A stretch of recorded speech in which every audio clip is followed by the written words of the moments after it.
నమస్తే సార్. నమస్తే అమ్మా. నమస్తే సార్. ఏమైందమ్మా? ఏం జరిగింది సార్? నేను ఇక్కడ నిన్న టీఆర్ఎస్ వాళ్ళ మీటింగ్ జరిగింది సార్. హరీష్ రావు ఆర్థిక మంత్రి రావడం జరిగింది సార్. నేను వాళ్ళని రిక్వెస్టివ్ గా రెస్పెక్టివ్ గా నేను ఉద్యోగ నోటిఫికేషన్స్ ఇవ్వండి.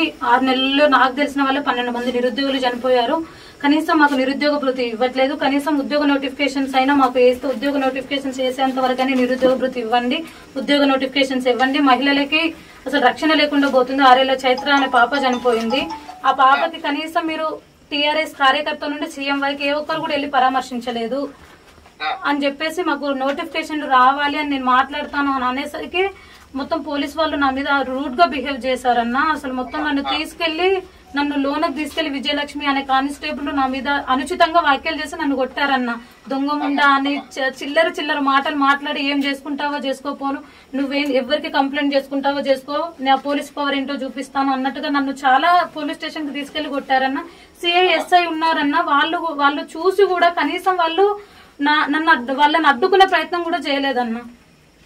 పోలీస్ వాళ్ళందరూ చెప్తున్నానన్న. పోలీస్ వాళ్ళందరూ కేసీఆర్ కి తొత్తురుగా మారారన్న. మేము కేసీఆర్ పార్టీని ఆయనకు ఓటు చీలిపోవాలని మేము ఇండిపెండెంట్ గా పోటీ చేయడానికి 200 మంది వెళ్తే కూడా మమ్మల్ని అక్కడి నుంచి తరిమి కొట్టారన్న. అఫిడవిట్లు 4-5 రోజులు అటు ఇటు తిరిగి అఫిడవిట్లు రెడీ చేసుకున్నాం, అన్ని చేసుకున్నాం. ఫీల్డ్ అసిస్టెంట్ వాళ్ళు, నిరుద్యోగులు అన్ని చేసుకున్నాము. కనీసం మమ్మల్ని అక్కడ లోనికి కూడా మమ్మల్ని నామినేషన్ ఏనికి కూడా లోనికి అలో చేయలేదన్న. ఎందుకంటే మేము అక్కడ కేసీఆర్ ఓడిపోతానని ఒక భయం పుట్టుకుంది కాబట్టి ఆయన ఖచ్చితంగా మమ్మల్ని అక్కడ కవిత ఎలాగైతే ఓడిపోయిందో ఇక్కడ నేను కూడా ఓడిపోతాను అనే ఒక భయంతోనే మమ్మల్ని నామినేషన్ వేయకుండా అడ్డుకున్నారన్న పోలీసు వాళ్ళు. అదే అమ్మ, వాళ్ళు ఏంటంటే పోలీసులతోనే అంచేసి రాజకీయంగా ఆధిపత్యం సాధించాలని చూస్తున్నామా. ధైర్యంగా ఉండండి, కొట్లాడు, పార్టీ ఉంటది, నేను కూడా అండగా ఉంటా. అక్కడ నుంచే మనం చీఫ్ ఎలక్షన్ కమిషనర్ కు ఢిల్లీకి, తర్వాత chief electoral officer Telangana state కి ఆన్లైన్ లో కంప్లైంట్ చేయొచ్చమ్మా. నేను మన వాళ్ళకి చెప్తాను. అక్కడ మన వాళ్ళు వచ్చిండ్రు, వాళ్ళు మీతో మాట్లాడించి కంప్లైంట్ పెట్టిస్తారు. రేపు ఒకవేళ అవకాశం ఉంటే జ్యోత్స్న తర్వాత రవలి గారిని పంపించినానమ్మా నీతో మాట్లాడడానికి. వాళ్ళతో హైదరాబాద్ కు వస్తే సిఇఓ దగ్గరికి నేనే ఉండే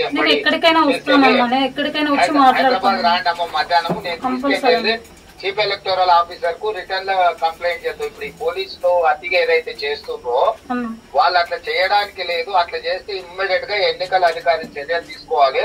రేపు మధ్యాహ్నం నేను ఎంబడి నేను తీసుకొని వెళ్ళి ఎన్నికల అధికారికి ఫిర్యాదు చేసి ఆ పోలీసుల మీద చర్యలు తీసుకుంటాను, కొట్లాడదామమ్మా. నీకు అండగా నేను ఉంటా. మన వాళ్ళు ఇప్పుడు ఆన్లైన్ లో ఇప్పుడు ఇమ్మీడియట్ గా కంప్లైంట్. హాయ్ ఫ్రెండ్స్, మా టుడే టుమారో యూట్యూబ్ ఛానల్ చూస్తున్నందుకు చాలా థ్యాంక్స్. మరిన్ని లేటెస్ట్ వీడియోస్ కోసం వెంటనే సబ్స్క్రైబ్ చేయండి. అలాగే ఈ బెల్ ని కూడా రింగ్ చేసేయండి. మా నోటిఫికేషన్స్ అన్ని మీ మొబైల్లో వస్తాయి.